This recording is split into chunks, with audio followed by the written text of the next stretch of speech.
Hello, welcome to today's class. This is economics for senior high school students and anyone who loves economics, right?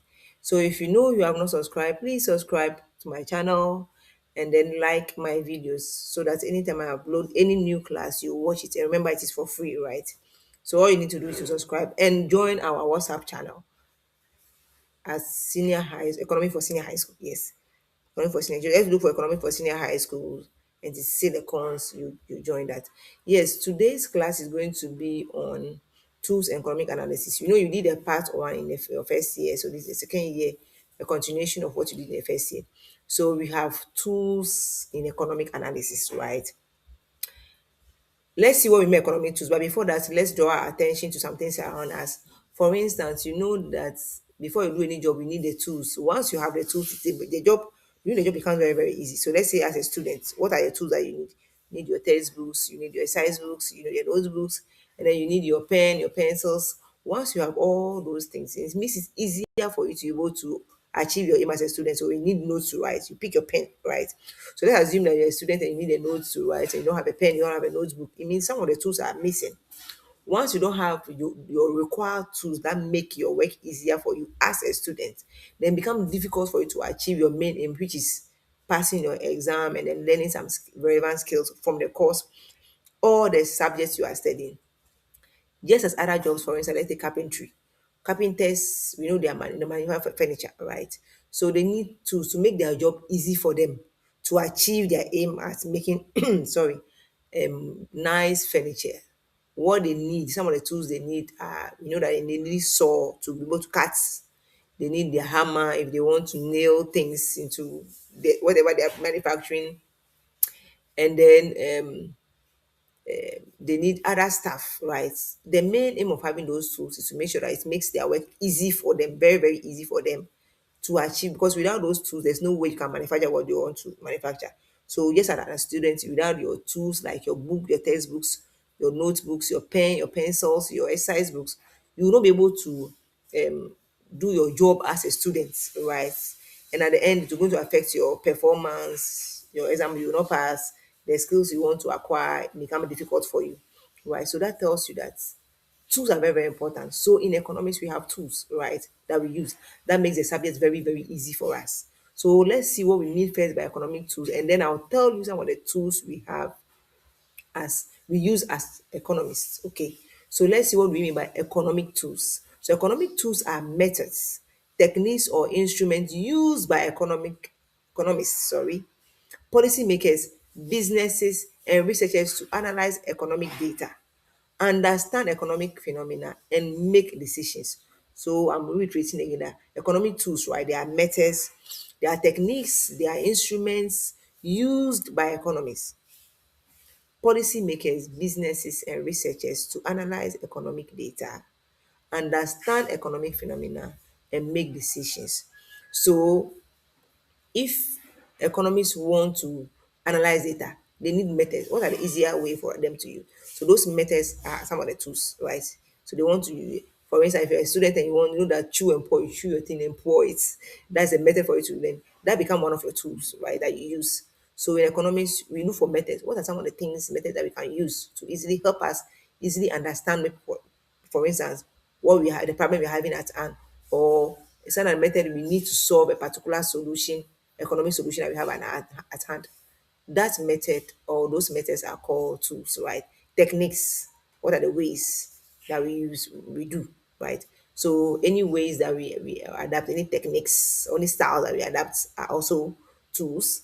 Instruments that we use, so the instruments can be, which I'll mention very soon. So we have, we can use graphs, we can use words, we can use tables, etc., which I'm going to mention so far. So those things become what tools for us. So as we go on, so this is the first part of the tools in economy. So in this way, I'm not going to mention other examples, but I'm going to limit it to the words, okay, for this class or for this video. So next video, I'll mention the other tools we use. So for the purpose of this class, so I'll say the instruments. Some of the instruments we use are words, right? The other ones we'll be seeing is going to be tables, graphs, etc., etc. So We economics use these things, which we term as tools. Those who are policymakers, I'm sure the last time you normally you should be watching news, as economists, you should be watching news. You see when people are analyzing situations like, oh, now there's inflation. What they use tools for instance. You see them sometimes using graphs that they've drawn across some way, and then sometimes you see that they draw tables, which I've said they want to teach in the other class. And then you also businessmen, so it's not only policymakers that also make laws and those you know, you are business people. If you're a business person, you should be able to use somewhat economic tools to help your business prosper. So if you use the right tool, yes, like a student, you use the right tool, then you prosper well, right? Your business will do well. Researchers also use it. So researchers are the people who look for information, who research, who who seek information to be able to resolve or try to understand a particular phenomenon. So researchers they also use economic tools as long as their research needs tools. In this case, in economics, they use it. And what they do is that they use this tool to analyze the data, the information they have. So they use to analyze the data and to understand. They use these tools to try to understand what is going on. So, for instance, to make it easier, you say, okay, as I have this table, if this one is higher than this, this number. Sometimes they use numbers. Numbers are higher than this. It means that probably the higher this is, the more effect they see. That's an example I'm giving, which we'll go into details in the next class. So for this reason, you see that they use these economic tools to analyze data, to understand economic phenomenon, and then to make decisions. So they when they don't want to make decisions, they use these tools to make decisions. So in this case, our focus is going to be on only words as economic tool. So let's see words. In economics, we term the economic words are economies. So ECONOMESE,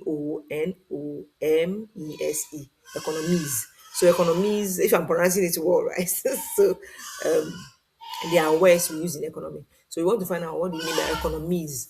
So economies refers to the specialized language and jargon used by economists, policymakers, financial analysts, and other professionals in the field of economics. So just like you have words that you use among yourselves. So if you find yourself in a school, right? I, I my girls will say that instead of saying washroom, will say apapa. So it's a jargon that they are using to say that that's their washroom. Okay.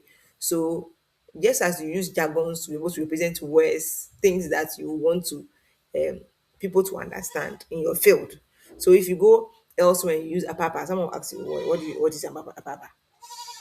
So but if you use that word among my girls where I teach, they will say, oh, apapa means washroom. So the a jargon that you coin or a specialized language that you use. So just as you have specialized language, things you say, right? The same way when you come to economics, we have languages we use, words, specialized word that we use that's demarcated or that is reserved. I will say purposely for economists people to use. So once you start using those, people will say that when you start saying demand and supply, you start say, hey, I am economics kind of thing. So when you some of the words those words we use, the jargons we use, those specialized language that we use, we we use as economists. So our financial analysis or our professional, those who are within the field of economics, we call it economies, which is the words that we use in economics. Hope that makes sense. So for the purpose of this class, I said I'm going to base it only on the economic tools as words. As words. So example of the economic tools we are seeing in today's class are words. So what I'm going to do, I've left a link, in my WhatsApp channel, right? Which I'll link to this video. So you check in the description below, you will see the link to the WhatsApp channel on this on this video. You join that when you join the WhatsApp channel, you see I've posted the written teacher manual too. So the book or the material is teacher manual too. You open, there is an assignment that I've done there. So that assignment probably gives you some words that you will use for instance in economics. So if by now you're not a beginner in economics, right? If you are a beginner, I have other videos on the channel that is for the beginners that you learn the little things, demand, supply. You can have some videos on it for now and then. So what you can do is to check on those videos and see, but you see questions like demand, with the terms like demand as we use in economics, terms like utility, terms like supply, those things, and they all have meaning. So, for instance, let's say a word like an example of word like demand. Demand is what people normally use, but in economics, demand means that demand, we know that demand means the quantity of goods or service that consumers are willing and able to purchase at various prices over a given period of time. Okay, so since we know what demand is, what I'm going to do is that in the assignments I want to give you, right?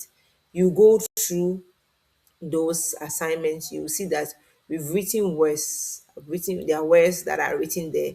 So what you can do is to identify those words in there. So there's a problem. It's not anything hard, right? A small case study. Yeah. You know, your questions are going to be full of case study.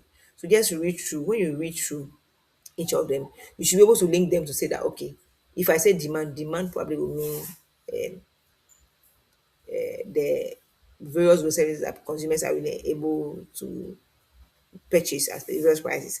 If I mean this, it means the satisfaction. So I just want you to go through that one. So just open to when you open to the teacher manual 2 that is on the channel. I've placed it on the WhatsApp channel. I've linked it on the WhatsApp channel. So you see on the WhatsApp channel is teacher manual 2.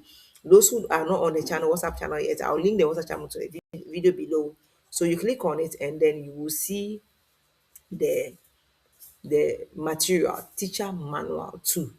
You open to the page 4, page 4 to page 5. Yes, page 4 to page 5. So that will help you to be able to see the some of the economies. Economies, I know at this point you should know that economies means that some of the economic words that are explaining the problem. Then you can link them to what they mean. So you look at the words, okay, this one should mean this in economics. Okay.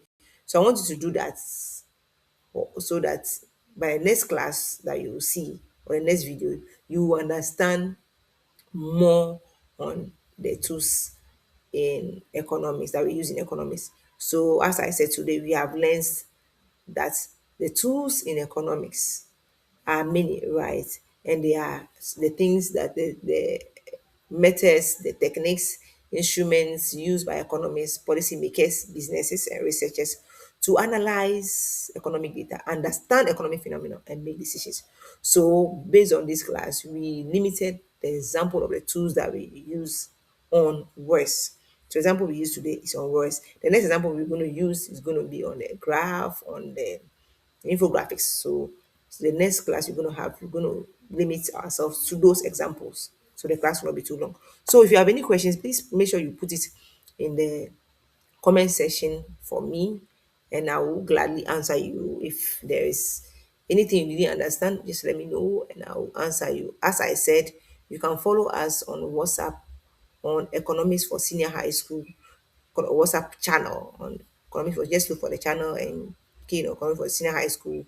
And my logo is SYLECONS. So SYLECONS, just as it's saying, if you have not subscribed to my channel, please do subscribe to my channel. Okay, so until we meet the next time, and then I will looking forward to see your questions in the comments below. Don't forget to give me a thumbs up. So until the next class, I will say it is bye for now. Bye.